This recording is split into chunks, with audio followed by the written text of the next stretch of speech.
बिस्मिल्लाह वस्सलामु अला रसूलुल्लाह सल्लल्लाहु अलैहि वसल्लम। दोस्तों, आन होम्योपैथिक मटीरियल मेडिका में आपको खुशामदीद कहता हूँ।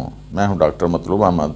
हम बात करेंगे एक ऐसी दवाई पर जो मलेरिया, डेंगू और ऐसे बुखारों पर काम करने वाली दवाई है जिसमें शदीद सर दर्द पाया जाए। जब मलेरिया का असर गुर्दों पर हो जाए तो उधर ये दवाई और ज़्यादा कारगर हो जाती है।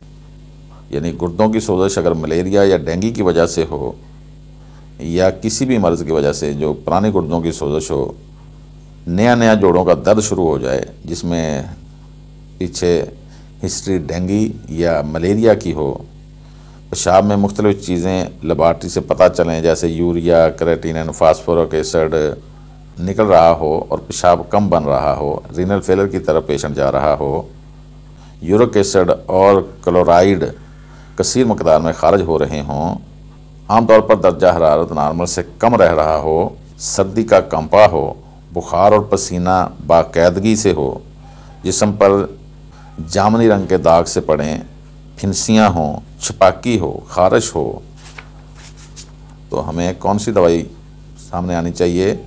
यह है चैनम सल्फ़।